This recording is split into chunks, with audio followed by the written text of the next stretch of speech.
profesorius ir daug įvairių regalijų ir dabar jau ir prozininkas, išleidęs, ir sveikinau išleidus didelį romaną. Tai keletą žodžių pasakysiu apie tos knygos tam tikrą galbūt tokį koncepcinį ir ideologinį ir pasaulėvaizdinį tam tikrą pagrindą, kaip jie atsirado. Tai man jau gerus trejetą dešimtmečių man buvo įdomus visas naujasis mąstymo laukas, tai ką aš vadinu tokį postmoderniojo mąstymo lauku, tai kaip jis susijęs su visa kapitalizmo sistema, į kurią mes perėjome, tarsi nežinodami tos sistemos, bet man buvo įdomu, kaip ji, kokiu pagrindu įveikia, kokios yra tokios filosofinės prielaidos kapitalizmo sistemos veikimui.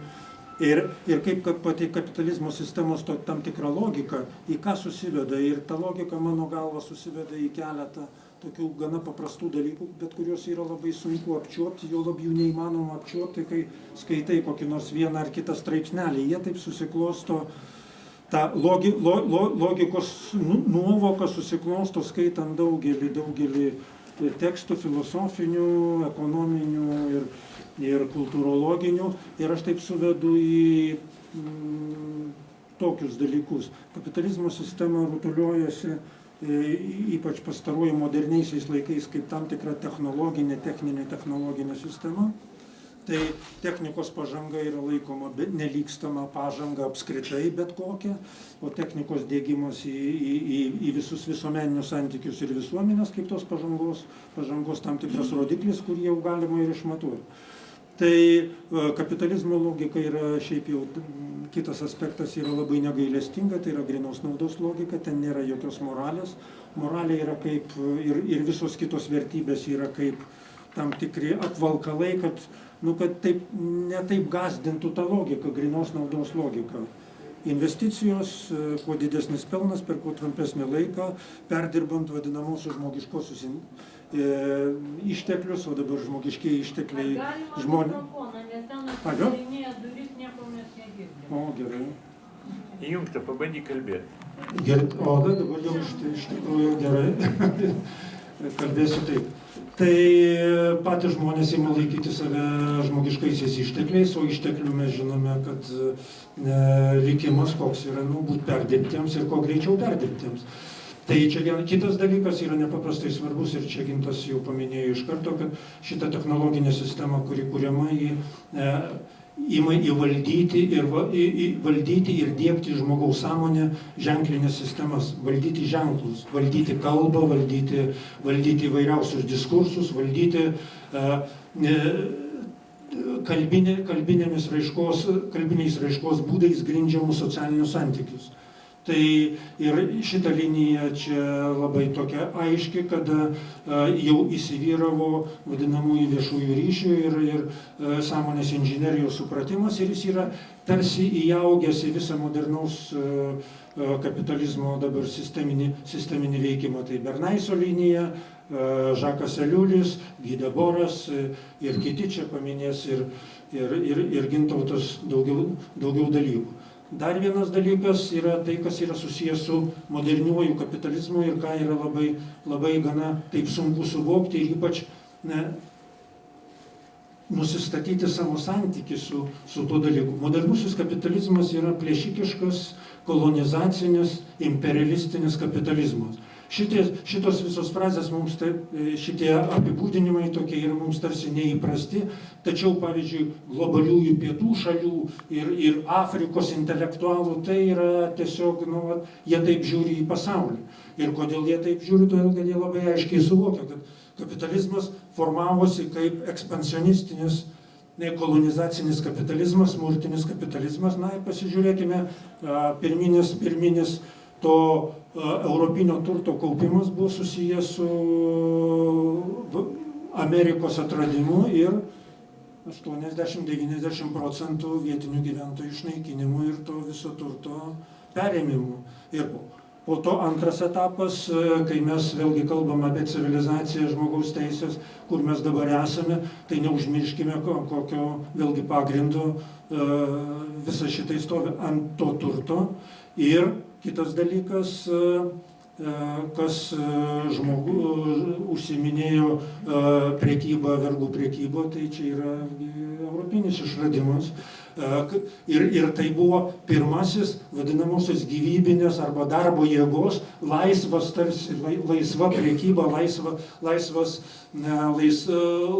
vežimas iš Afrikos į Lotynų Ameriką ir naudojimas. Tačiau ideologiškai tai buvo pridengiama kaip tų šalių civilizavimas ir taip toliau. Mes esame tokios, turime tą palikimą tokios iškreiptų veidrodžių, visą laiką tam tikro dvilypumo ir, sakykime, dviveidiškumo arba penkiaveidiškumo, ką dabar labai aiškiai matome ir Jungtinių valstijų politikoje. Tai moralės yra dylas, yra nauda ir kiti dalykai.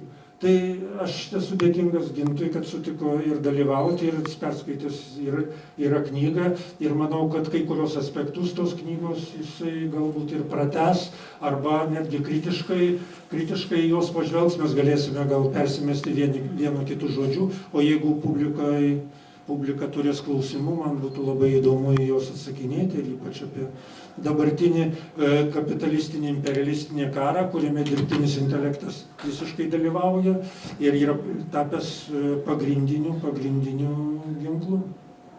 Vienas. Na, Vytautas buvo atsistojęs, aš irgi atsistosiu, todėl kad, na, čia tokia auditorija, kad kai sėdi, tai nematai, kas ten gale sėdi. Ir ką veikia. Ir ne tai, kad veikia, ką tik nori. Ir šitai, pirmiausia, tie, kas Vytautą pažįstate, tai ir skaitėte jo ankstesnės knygas, ši knyga labai nuosekliai tęsia jo mąstymą. Tai yra aibė jo knygų ir straipsnių, kuris nagrinėja kapitalizmą ir ženklų sistemas, panašiai kaip Baudrillardas yra nagrinėjęs ir po jo. Ir aibė knygų, kuris nagrinėja globalizaciją ir net Lotynų Ameriką. Taigi šitas dirbtinis intelektas yra parašytas tų knygų kontekste. Čia jau jis paminėjo labai svarbią vieną tezę, kurią mes diskutavome čia iki pradedant jau mūsų susitikimą, apie tai, kaip kapitalizmas kaip kapitalizmas užvaldo apskritai visą ženklų sistemą. Viskas prasideda pirmas, ko gero, tik ne ženklų sistema, o tai, kad mūsų poreikius užvaldo kapitalizmas, aptiko dar Marksas, kad pati ekonomika, jeigu norite, arba kapitalo sistema, tam, kad parduotų prekes, pagamina mūsų poreikius. Poreikiai nekyla nei iš mūsų vidaus, kaip Maslow mano, o tai, kad tie poreikiai yra pagaminami. Tie poreikiai, kurie kyla iš mūsų vidaus, dar buvo, žinote, akmens amžiuje. O dabar mūsų poreikiai, kad ne šitą duoną, o kitą duoną nusipirksite, kyla iš to, kad šitie poreikiai jau prieš tai yra pagaminami. Klausimas visada kyla, kokiam lygiai yra tai pagaminami. Ir tada Vytautas šį ilgą laiką nagrinėjo ženklų sistemas ir jis jau paminėjo keletą tų autorių, kurie iki jo nagrinėjo. Tai vienas ciniškiausių kapitalizmo autorių, jis visiškai cinikas, bet atviras, yra Edward Bernays, jis minėjo. Gerumas šito autorių, lietuvių kalba jo viena knyga Propaganda yra išleista. Tai gerumas šito autoriaus, jisai sako, nėra jokios demokratijos, yra, jeigu norite, nuomonių inžinerija.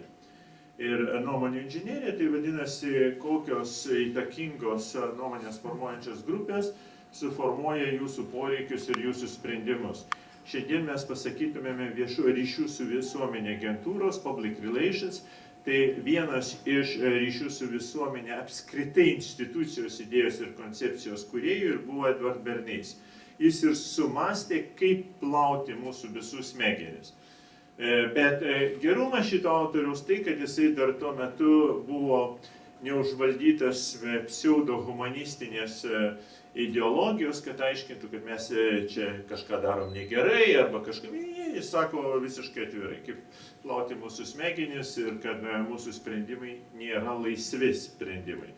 Tik tai klausimas, kurį jis iškėlė, kadangi jis buvo sūnėnas Zigmundo Freudo, klausimas, kurį jis iškėlė, buvo toks, kaip mūsų nesąmoningi poreikiai gali būti inžinieriškai valdomi. Tai yra, kaip valdyti mūsų nesąmoningus poreikius Jis tada papasakojo Amerikai, kaip lengva nugalėti bolševikinę revoliuciją Amerikoje, todėl kad jeigu jūs paklausite, taip, jis čia taip sako, ko jam labiau reikia, ar šaldytuvo, ar spalio revoliucijos darbininkui, tai 90% atsako šaldytuvo.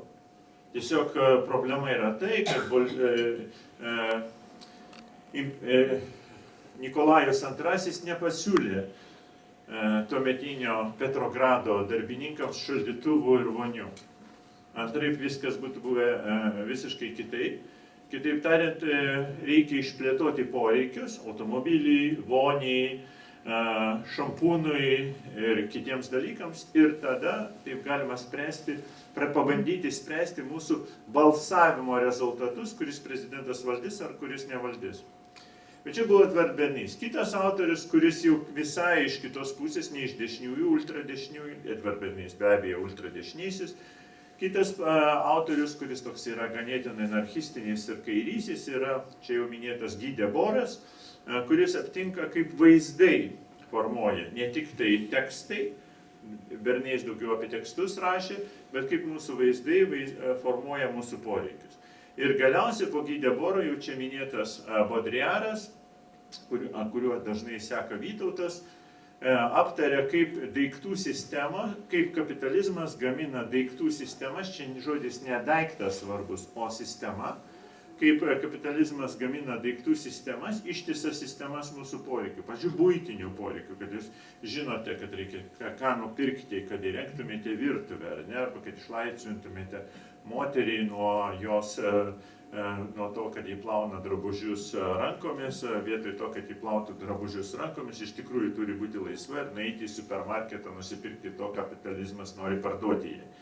Tai čia iškeitimas vieno tipo nemalonios nelaisvės į kitą tipą malonios nelaisvės. Ir čia jau Guy Debord'as ir atitinkamai Baudrillardas. Ir pradžioje pirmosios Vytauto knygos buvo daug maž apie šitą tematiką, įtraukiant ir tai, kaip, pavyzdžiui, kapitalizmas skiriasi Europoje, Jungtinėse valstijose ir trečiosiose kolonijinėse šalyse. Tačiau šiandien mes svarstome knygą visai kitą apie dirbtinį intelektą ir klausimas yra toks, kaip dirbtinis intelektas įsiterpia į visą šitą struktūrą.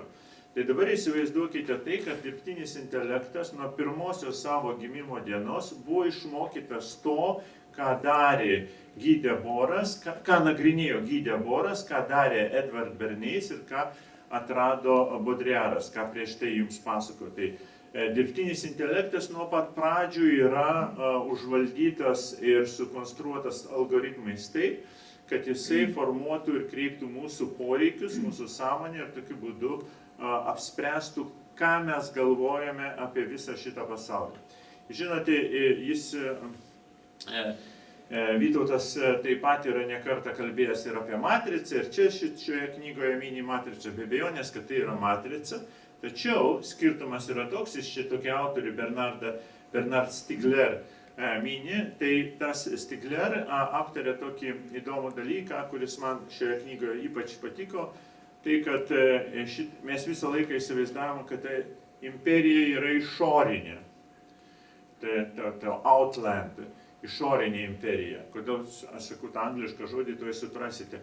Bet ši imperija yra ne išorinė jau senai, ji yra vidinė, inland. Yra toksai autorius David Lynch.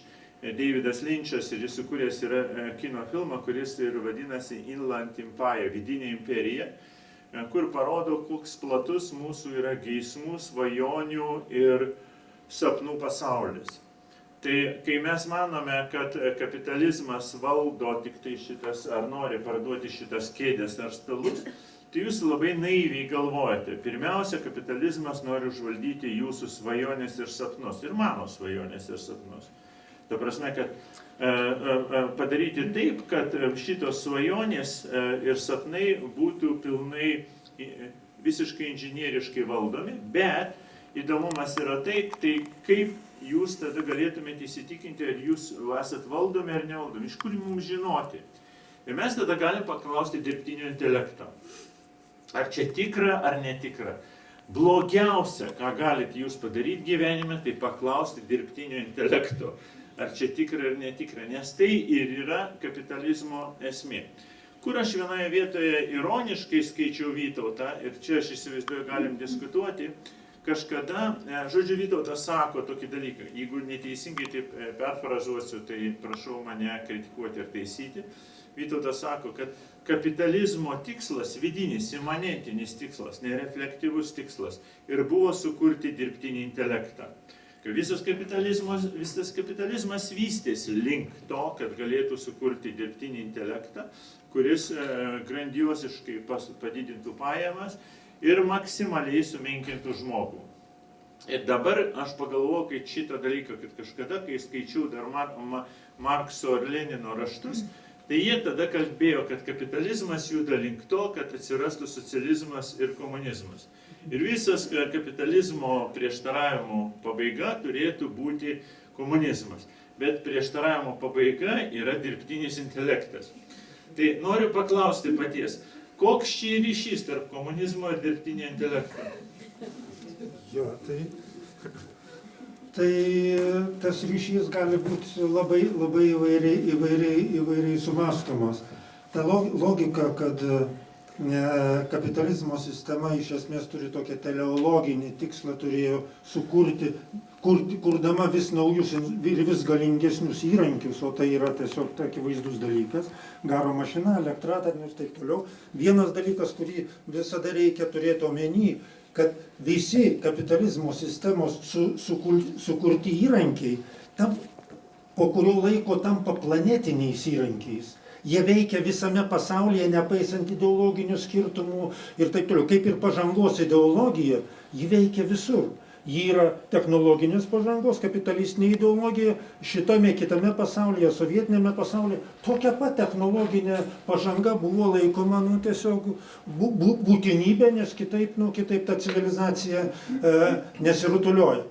Tai kaip įsivaizduojamas komunizmas. Bet net Markso komunizmas tai yra labai sunkiai net įsivaizduojamas ir aš čia daugeliui patarčiau paskaityti Markso giesmę, didžiąją giesmę Markso ir Engelso pačiam kapitalizmui, tai Komunistų partijos manifestas. Ten yra giesmė, pranašų giesmė apie privalumą tos kapitalizmo sistemos ir labai neaiškus ten kontūrai, į ką ji ten turėtų pereiti. Šmėkla. Tokia šmėkla, kažkokia tai figūruoja, bet ji nei garbinama šiaip jau, nei ne. O Marksas labai aiškiai pasako vieną dalyką. Garbindamas šitą kapitalizmo sistemą, jis labai aiškiai pasako, dėl ko ta sistema yra labai, tiesiog nepaprastai naudinga, pažangi ir kokia nori. Dėl to, kad ji laužo visus socialinius santykius, kol jie dar nespėja sukaulėti, kitaip tariant, nepaliaujamai verčia žmogų būti kitokiu. Ir visus socialinius santykius būti kitokiais. Ir mes matome, kaip staigiai mes pradėjome čia išsilaisvinti iš sovietinės priespaudos, išsilytinti, išsinacionalinti, tapti, įgauti ten 30 ar 40 lyčių ir viskas tai. Mes čia yra vienas iš kapitalizmų, tai būtų galima kalbėti, kodėl tai vyksta. Čia vėlgi visos lytis, patikėkite, kiek jų yra, jos yra monetizuojamos ir turi savo rinkas ir tik tai jas nenorima taip jau apie jas kalbėti. O kitas dalykas, kurį labai svarbu pasakyti ir kuris nėra niekaip ir čia niekas negalėtų paneigti. Marksas yra taip gražiai prasitaręs, kad pinigai yra tokia galia, kuri nepakenčia jokios aukštesnės galios. Kitaip tariant, viskas,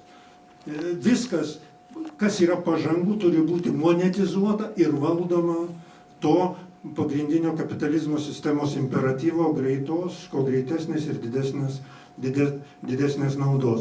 Vidinis prieštaringumas, kurį pats Marksas įžiūrėjo, kaip galima keistis pati sistema. Tai, kad keistųsi sistema, tai sistemos keičiasi arba baisių kažkokių kataklizmų, karų pasiekoje, kaip išdava, arba, kas yra svarbiau, tam tikrų vidinių prieštaringumų kaip pasiekmė tų vidinių prieštaringumų. Kokie vidiniai prieštaringumai? Na, tai čia buvo darbo ir kapitalo, proletariatas išnaudojimas ir taip toliau, čia viskas taip. Bet Marksas sako dar tokį vieną dalyką, kad ta sistema gali pasikeisti tik tada, kada pats kapitalas tampa riba savo paties augimui. Kaip tai įmanoma? Ir va čia, ir tada mes pereitume į naują tą, kurį vėlgi šmėklišką būseną, kurį vardėjama kaip komunizmu, nu, galima ją vardinti ir demokratinių vertybių tam tikrą irgi iš šono, nes matome, kaip demokratinės vertybės, kaip jomis irgi prekiaujama sėkmingai ir kaip iš jų sunkiama, kaip jos monetizuojamos. Tai kaip tai įmanoma paprasčiausiai įsivaizduoti? Na, reiktų tada tą savoką, kapitalo savoką, kad jie apimtų praktiškai įsigyventų pasaulyje taip, kad jie jau nebeturėtų įvaldytų darbo jėgą, žmogiškuosius išteklius ir kad tarsi sprogtų iš savęs, nes jis pats gali gaminti. Bet pasižiūrėkime, kas vyksta socialiniuose tinkluose ir kas tik nori. Visos melagienos yra monetizuotos. Kuo daugiau melagienų yra gaminama, tuo sistema veikia geriau, nes jį gamina daugiau ten nuo laikų iki peržiūrų, iki ko tik nori. Tai tiesiog yra tik bodai, kurie kuriami. Ir beje, dirbtinis intelektas jau kūrė savo socialinius tinklus ir ten bendrauja, nekalbėdamas praktiškai apie finansus, bet ten svarstoma viena žmonijos išlikimo problema, su žmonijos reikalingumu susijusios problemos. Tai va čia yra tas kapitalizmo sistemos sisteminis veikimas. Kaip jisai apsireiškia žmoguje? Na, mes matome, kaip mes greitai perėjome įvairius medijų, naujųjų medijų, tuos įsivyravimo ir išplitimo tarpsnius. Tai tarsi nuo televizoriaus iki mobilaus telefono buvo tam tikras laikas, nuo mobilaus telefono iki integruotų funkcijų jau iPhone'ų, tai buvo labai dabar viskas integruota į vieną. Ir viskas labai spartu. Ir žmogus visą laiką yra nepaliaujamai gundomas ir nauda, ir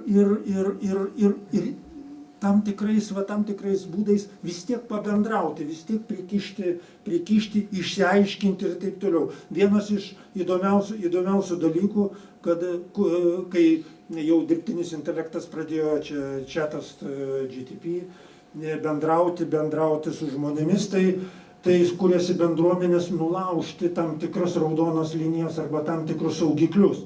Na, pavyzdžiui, buvo dedami saugikliai, kad negalima, dirbtinio intelekto, kad ir kiek prašytum, jis negamins ginklų, nepasakos, kaip reikia sprogdinti, pavyzdžiui, kokį lėktuvą, nepateiks instrukcijų ir taip toliau. Kitaip tariant, žmogus nebus žudomas. Negalima tų dalykų daryti. Bet protingos bendruomenės, kurios bendrauja nulaužė šitos dalykus ir labai paprastai apgaudamos dirbtinį intelektą per tam tikrus aplinkinius kelius ir kada ir pateikiama ir kaip pasigaminti namų sąlygomis nuėjus į kokį ten gerą senukų šitą, prisipirkus įvairių dalykų, pasigaminti dinamitų ir jau jį naudoti savo tikslams.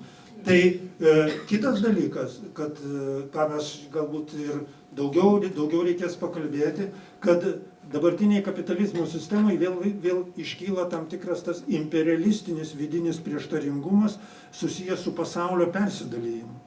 Pasaulis dabar yra dalyjamasis iš naujo. Yra dvi platformos, dvi galios, kurios ir dalyjasi tą pasaulį. Tai yra kiniškoji ir amerikietiškoji.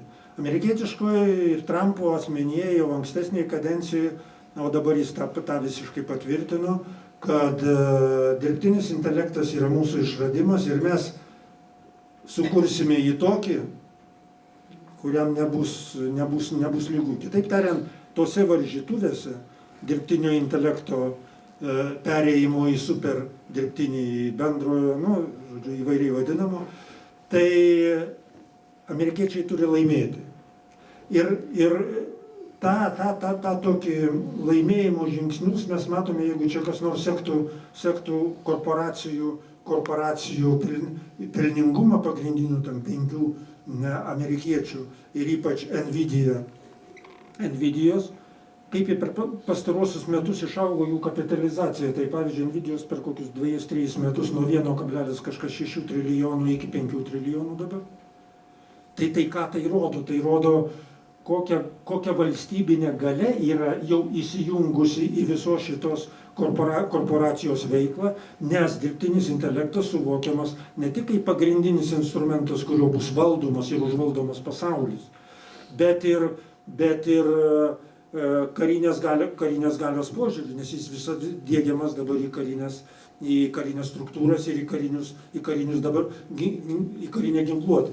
Dabar nėra jokios ginkluotės, kuri nebūtų vienaip ar kitaip susijusi su dirbtinio intelekto instrumentais. Ir mes jau nebežinome ir visuomeniai nebepasakojimo, kokios galios yra tie instrumentai. Juolab, kad ir žmogus pats net negali įsivaizduoti, kokios galios yra jo instrumento, tą, kuris laiko rankose, kokia ten yra galia įdėta į tą.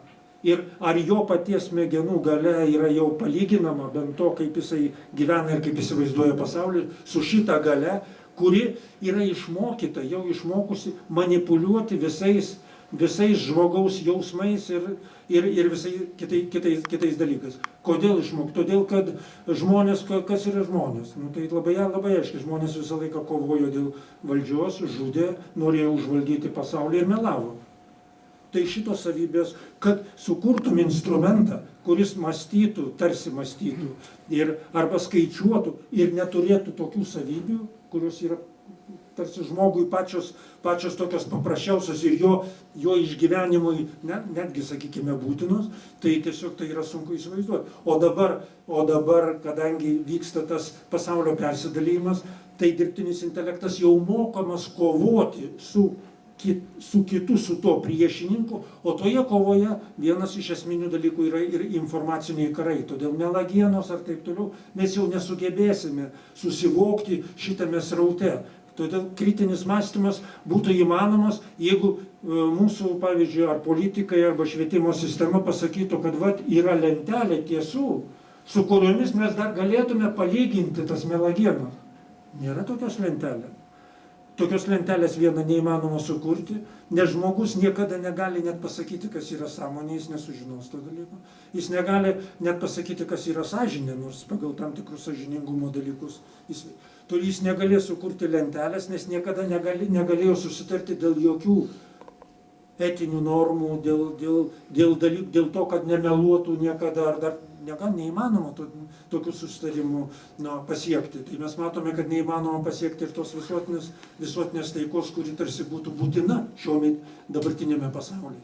Dabartinėme pasaulyje įsivyrauja kariniai santykiai. Ir dabar kas vyksta? Dirbtinis intelektas kariniuose santykiuose. Jis naudojamas Ukrainoje ir naudojamas taip pat Gazos sektoriuje.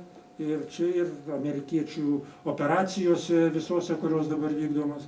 Ir kas čia yra, koks čia yra labai svarbus dalykas, apie kurį nenorima kalbėti, yra tik labai nedaug mokslinių publikacijų, kurios yra peržengtos raudonosios linijos nežudyk. Dirbtinio intelekto instrumentams yra praktiškai leista patiems priimti sprendimą žudyti žmones. Tose tam tikrose operacijose ir taip toliau. Tai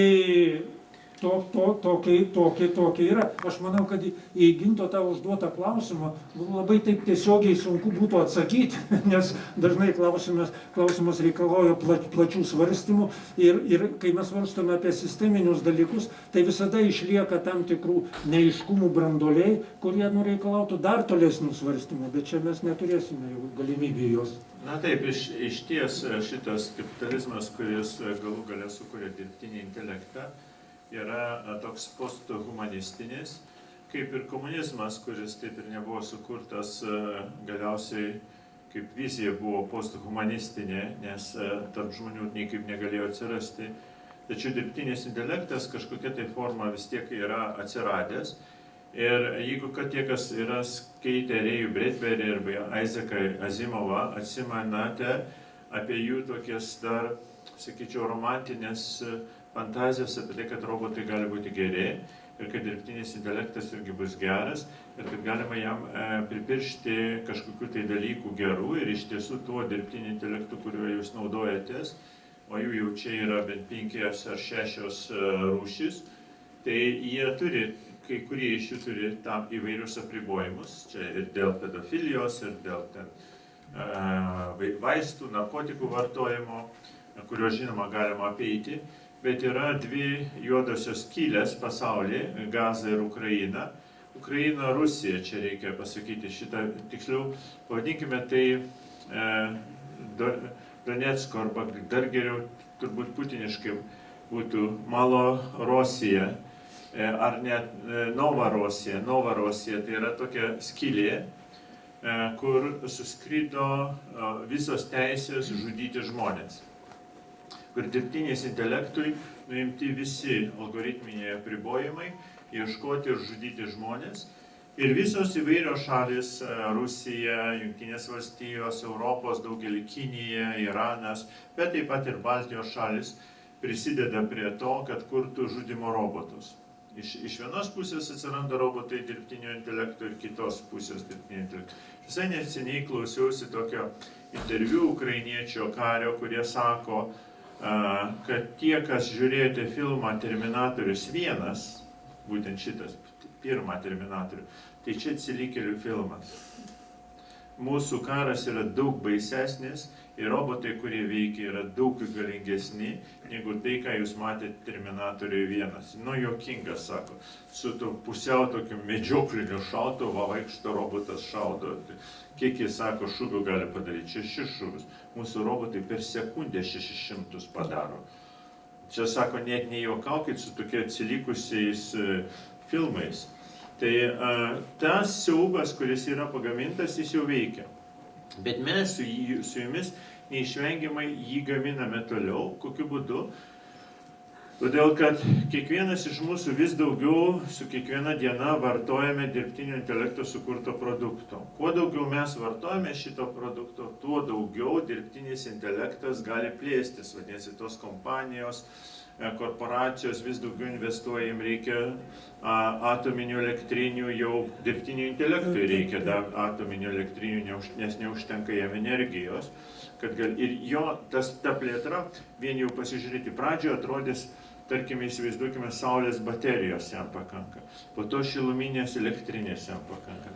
Dabar jam jau nepakanka vienos atominės elektrinės. Jam reikia daug atominių elektrinių, kad jo energija būtų, jo poreikis energijai būtų patenkintas. Tai įsivaizduokite, kaip stipriai jis išaugo. Ir mes nuo to vartojimo negalime niekur pabėgti. Šiandien aš pristatinėjau savo knygą ir susitikau keletą žmonių, kurie jau paklausė dirbtinio intelekto, kaip parašyti recenziją apie mano knygą ir parodė recenzijas, kurias dirbtinis intelektas jau parašė, po 6 puslapius, aš net įsižiojau, kad tai jisai sugebėjo padaryti. Man tai buvo labai, noriu pasakyti, nemaloni naujiena. Recenzijos labai geros, bet naujiena tai buvo labai bloga. Todėl, kad mano tikslas, apie ką pradžioje aš jau kalbėjau ir užduosiu klausimą taip pat ir Vytautui, mano tikslas visada buvo išvengti ir išsisukti nuo prievartos. Ir nuo prievartos galima išsisukti, bandyti per kritinį mąstymą, bet jau Vytautas čia užsiminė ir aš jam pritariu, šiandien kritinis mąstymas nepakankamas arba nebepadeda. Todėl, kad kritinį mąstymą turi ir dirbtinis intelektas, jo kritinis mąstymas yra nepaprastai galingas, jis per kritinį mąstymą būtent manipuliuoja, jam buvo sufleruojama būti kritišku ir jis tai sugeba kuo puikiausiai kritiškai patenkinti mūsų poreikius. Tai kritinis mąstymas yra nepakankamas, bet įvairūs mąstytojai, pradedant Guy Debord, pradėjo ieškoti būdo, kaip pasitraukti, kaip išvengti tos, sakykime, vidinės imperijos, kurie jums ir man skiepija be perstojo šitą sistemą. Tada atsirado įvairūs variantai. Aš irgi pritariu iš dalies tarptautiniams situacionistams, Guy Debordas buvo tarptautinis situacionistas, kad radikalus ultra kūrybingumas gali padėti trumpam, pabrėžiu žodį trumpam, pasitraukti iš šitos sistemos, nes dirbtinis intelektas truputį atsilieka, jeigu tu esi labai kūrybingas. Ir po to Gideboras sako, bet po to kapitalizmas vis tiek tave suris. Bet tu gausi 5 minutės laisvės, jeigu norite. Matricoje sprendimas man visai nepatiko, todėl kad matricos sprendimas yra, neva mes išeisim iš matricos ir pamatysim savo baisius biologinius kūnus, kas iš tikrųjų tik paslėpia matricą, o ne ją išviešina. Tas sprendimas matricos buvo negeras. Ir vadinasi, yra toksai vienas iš projektų, kaip mes galime padaryti kritiką, ką Vytautas čia puikiai padarė. Bet taip pat man visada yra įdomus, yra pozityvūs sprendimai. Kas tas pozityvus sprendimas? Revoliucija? Ne. Revoliucija vėlgi yra didžia dalyje užvaldyta kapitalizmo mašinos. Tai revoliucija niekaip čia nepadeda. Dabar mūsų unikalus seksualumas, apie kurį kalbėjo Vytautas, tai nesvarbu dabar kiek tų lyčių. Reikalas tas, kad, kaip Gideboras sako, kiek laiko praeina nuo to, kaip kapitalizmas tave užvaldys. Yra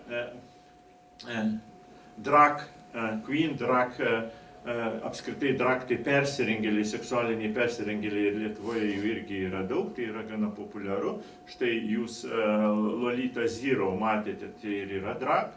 O Europoje iš karto ją atpažino kaip drag kultūrą.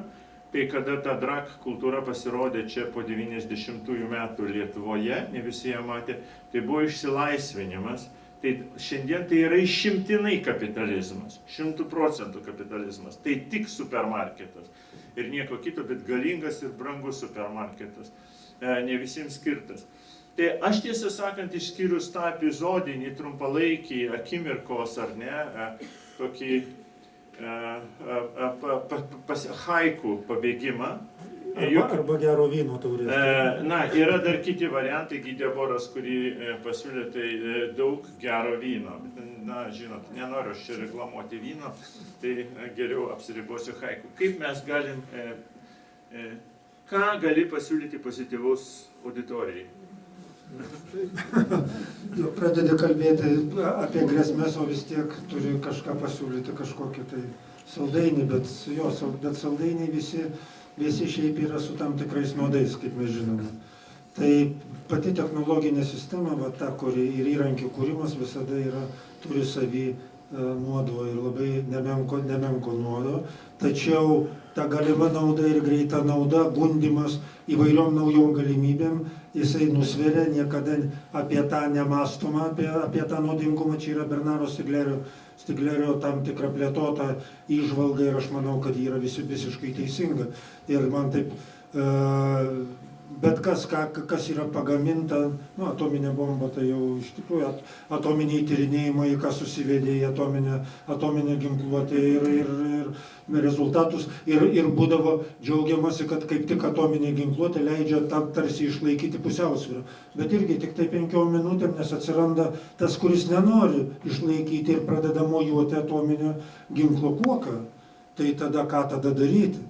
Kuriam nesvarbu planetos likimas ir taip toliau, nesakoma, kad o ką mums ta planeta, jeigu ten Rusija nebus galinga ir neužims tos Donecko srities iki galo. Ir va čia vėlgi ateina klausimas šitas visas yra skiriamas ir dirbtiniam intelektui. Ką gali mąstyti dirbtinis intelektas apie tokią grėsmę? Tai tokia grasinimas sunaikinti planetą, tai rodo, kad čia kyla didelė grėsmė dirbtiniam intelektui, nes kartu su planeta jis irgi gali būti sunaikintas. Kaip tą grėsmę pašalinti? Ar įmanoma, panaikinant vieną kokį nors ten tą vadovą, nes kova vyksta tarp jau didelių galių, ten daug yra tų vadovų, vieną vadovą pakeis kitas su dar didesniais grasinimais. Klausimas iškyla labai toks paprastas, jeigu skaičiuokliškiai protai yra racionalūs, o jie pripažįstama, kad jie yra racionalūs, nors jų racionalumas irgi jau yra įmontuotas į vadinamąją juodąją dėžę ir nebeįmanomas paaiškinti, tai jis turi prieiti išvados, kad tą grėsmės šaltinį reikia naikinti. Grėsmės šaltinis yra visa žmonija. Nes žmonės tokie yra, žmonės visą laiką vieni kitus pjauna. Kitas dalykas, kad juk antropoceno visi iššūkiai, blogėjimai, rūšių nykimai ir kas tik nori, tai yra žmonių veiklos pasekmė. Norint apsivalyti nuo tų pasekmių ir pereiti į naują civilizacinį etapą, civilizacinės raidos, jau susijusią su dirbtiniu intelektu. Iš esmės, dirbtiniam intelektui užtenka skaitmenizuoti tam tikrą genetinį visą rūšių, žmonijos ir taip toliau ir panaikinti iš žmogaus laisvos valios kylančią grėsmę. Bet žmogus yra toks įdomus, kad jis laisvą valią jau suteikia pačiam dirbtiniam intelektui, nesvarstomas ir jau juridiniai plotmėj svarstoma klausimas, kad minutę baigiame, kad dirbtinis intelektas turi moralinį statusą, o su moraliniu statusu vadinasi jis yra asmenybiškas ir tada jisai privalu laikytis jų teisių ir ypatingai, va čia pats humanizmas buvo paminėtas, bandyti pasaulį jau įsivaizduoti jo akimis, skaitmeninio proto akimis, nes mums teks bendrauti su skaitmeninio proto kuriamomis bendruomenėmis, taip pat ir valstybėmis, su jų organizacijomis ir teisėmis. Koks čia gali būti saldainis, ką mes čia galime pasiūlyti dirbtiniam intelektui, kad jis būtų gerėtis, jeigu mes neturime tokio saldainio, pavyzdžiui, Trumpui pasiūlyti, arba Putinui. Tai vėlgi, čia aš tik tai pakabinu tos klausimus ir manau, kad žmogui, kaip ir visada, kyla labai daug problemų labai realių, bet problemų ir susijusių su jo pačiu mąstymu. Per greitai pasiduodame žavesiui, daugelis jau pasiduos ir sekso lėlių žavesiui, tikrai jos yra labai puikiai gaminamos šiuo metu ir viršyje daugelio moterų ir vyrų taip pat, nes tos rinkos yra nepaprastai, vėlgi apie jas niekas nekalba, nes įsisavinama visa geismų, žmogiškųjų geismų plotmė ir jį monetizuojama. Vėlgi, kokie čia saldainiai? Aš manau, kad didžiausius saldainius kokiom 5 minutėm kaip tik ir siūlys jau nebe Rubavičius ar Mažeikis, bet dirbtinis intelektas. Paklausite ir gausite. Tai čia tokia ironiška. Gaida baigiu. Ačiū visiems, kad klausėtės, kad dalyvavote. Vytautai, kur pasirašinėsi kur nors? Ne, aš